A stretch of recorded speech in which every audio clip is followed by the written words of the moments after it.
Welcome to Defeat Your Cravings, hosted by Dr. Glenn Livingston, PhD. Glenn has held his doctorate in psychology for more than 30 years and is also a former multi-million-dollar consultant to the big food industry and uses his experience to help you defeat your cravings.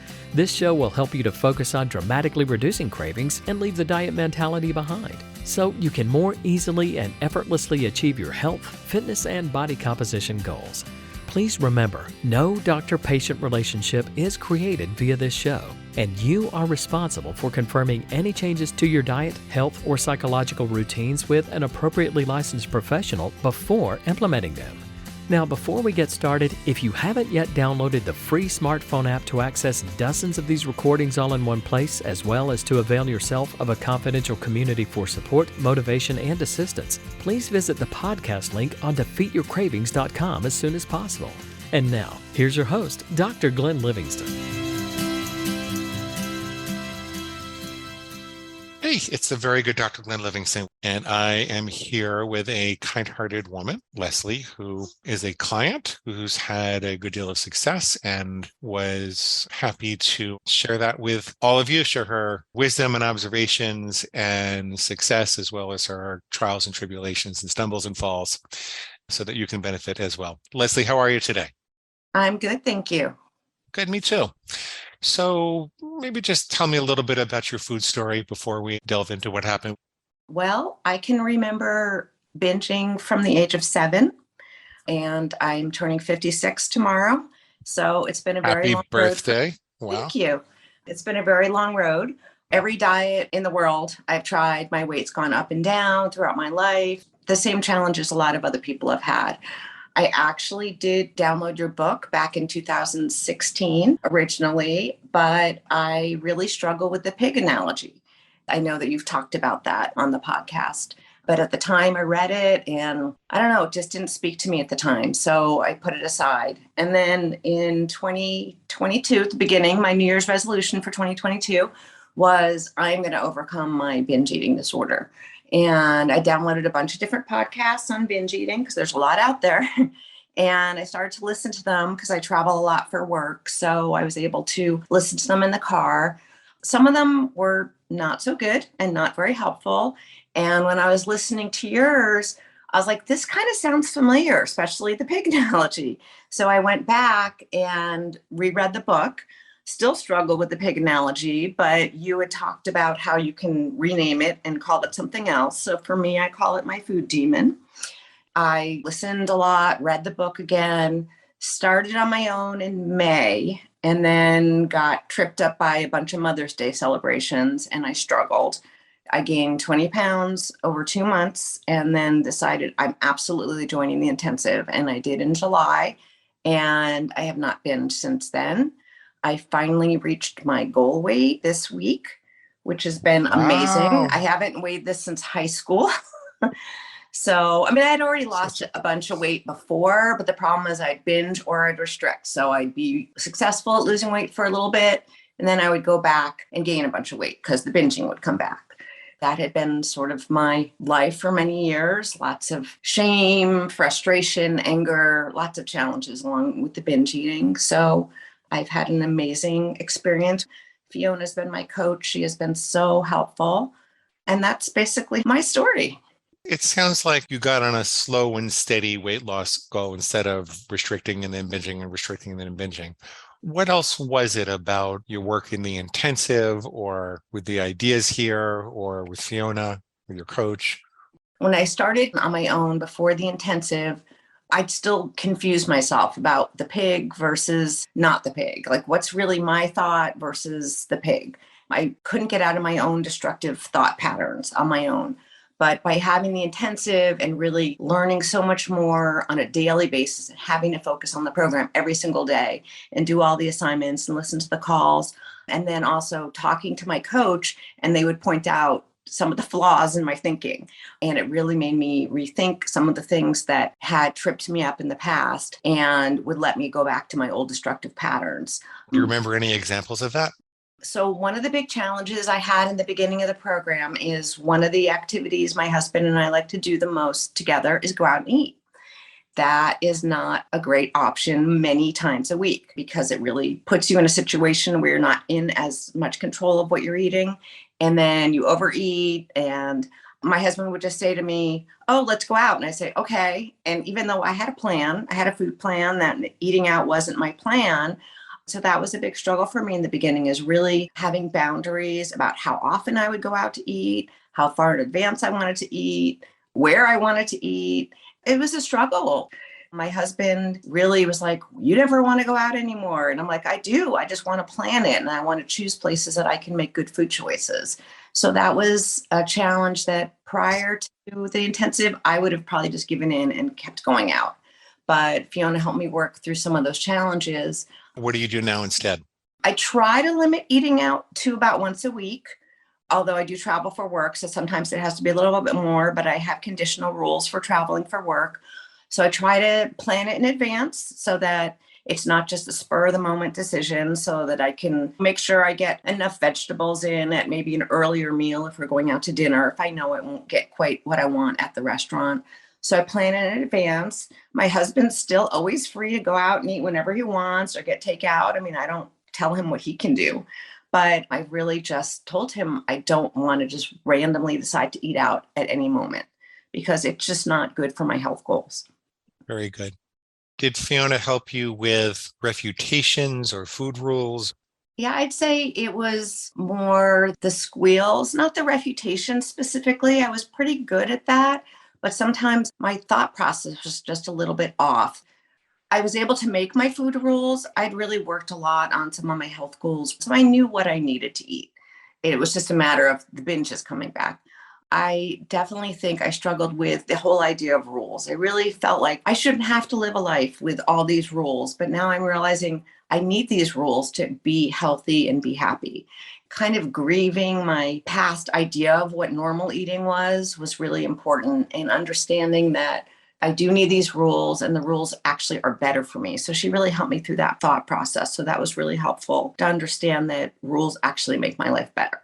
How do they Even make your though, life better? How do you feel now as compared to when you didn't have rules? oh my God, I can't, I can't even compare. I mean, when I was binging, I was hiding in a room, either my car or a bedroom or somewhere away from other family members, just eating sugar. I would hide the sugar somewhere where someone wouldn't see it. I mean, sugar was my big thing. I didn't have the energy to do anything. My sleep was terrible. Obviously, I was overweight. The shame of hiding this and the shame of not being able to overcome this. Generally, I consider myself a successful person in most aspects of my life, but it was the one thing, and it was secretive, that I couldn't hide. I mean, obviously, my weight wasn't a secret. Anyone could see that, but my immediate family didn't know how much I was eating because I was hiding it from them.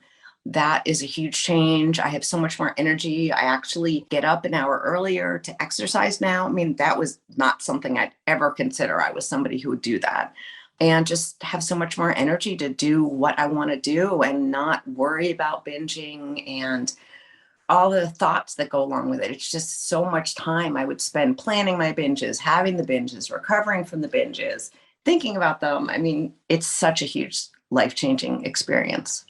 So it sounds like it's infinitely more valuable and worth the sacrifice of the discipline you need to install. Oh, absolutely. One of the other things Fiona helped me with is I do like rules, even though I say I didn't like the food rules. I mean, I do like having a pretty structured life, but because I travel, not every day could be exactly the same. My days are very different, and I work in many different locations, so I never quite know what the day is going to bring. And I did struggle with that a lot in the beginning too, where is I wanted one set of rules for every day, and I couldn't do that because my life is different every day. So having the contingency rules was very helpful. Could you That give me an sounds example of contingency rules that you use to manage the differences in your life? Sure. Well, I mean, as I said earlier, I normally would only try to eat out once a week unless I really have some special occasions coming up.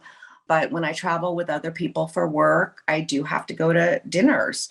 So I do have that rule that I just have to plan my meals the best I can, but I need to accept that sometimes there are variables I can't control. And I still make the best food choices within the situation that I find myself. And sometimes my meals don't happen on the same schedule I would like them to when I'm traveling. One of my rules is that I eat vegetables at least 2 meals a day. Well, when you're traveling in a hotel and you don't have a car and access to grocery stores, I mean, I try to take food with me, but when you're flying, you can't take a huge amount of fresh vegetables with you.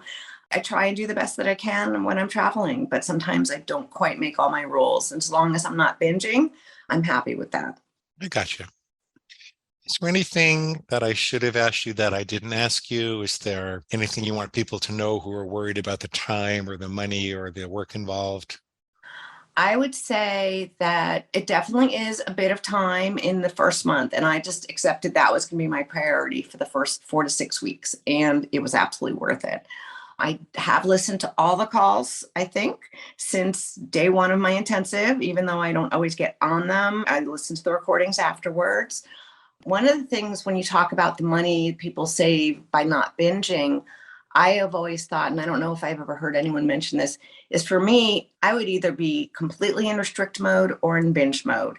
And so one of the other things I found was a huge money saver, aside from not buying the binge foods, is when I was in a healthy mode and restricting, I would buy lots of fruits and vegetables and all these things, produce that goes bad, but then I go right back into a binge. And so all that food would just spoil in my fridge. Oh, interesting. And then I would throw away, God only knows, hundreds of dollars of healthy foods that I never ate because I went in my binging mode. You've and stopped so wasting healthy a whole lot of, foods. wasting the healthy foods.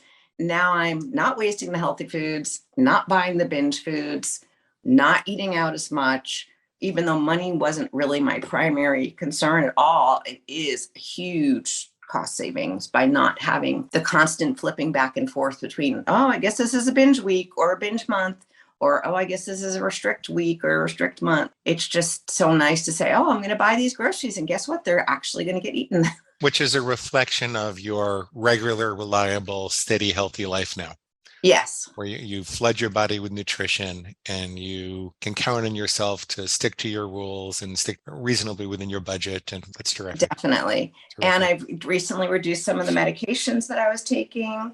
So, of course, that'll be a cost savings down the road, too.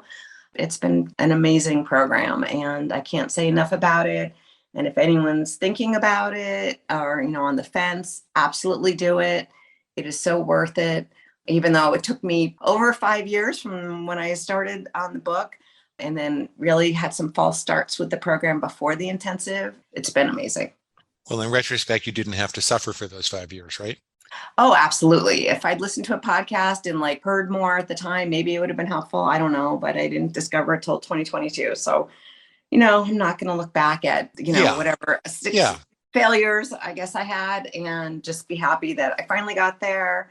And you've got your whole life ahead of you. Yeah, you can absolutely make up for lost time. Definitely. Yes. Tomorrow for my birthday, I'm going skydiving. So wow. Wow. Trying new things. That's my big thing, is that I'm trying lots of new things. And I work in the geriatric medicine field. And I've seen over my years in the field how much younger these people are. It used to be the people were in their 60s, 70s, 80s, 90s. And now the patients that we're seeing in the nursing home field are 30s, 40s. And so many of them are lifestyle choices that have led them to live in a nursing home. So I feel really inspired every day to make the changes in my life and to live life while I can, because of course, none of us know what tomorrow is going to bring, but I see the result of poor lifestyle changes every day at work. Beautiful. Well, I want to wish you a really happy birthday again, you and your cat. And I hope you have a really good skydiving experience. Thank you. Go get them. Seize the day. I'll talk to you next time. All right. Thanks. Bye. And that brings us to the end of today's broadcast of Defeat Your Cravings, hosted by Dr. Glenn Livingston. Now, if you'd like to find out more about the products and services Dr. Glenn offers to help you dramatically reduce your cravings and stop overeating in 90 days or less, please visit defeatyourcravingscoaching.com. That's defeatyourcravingscoaching.com. Thanks.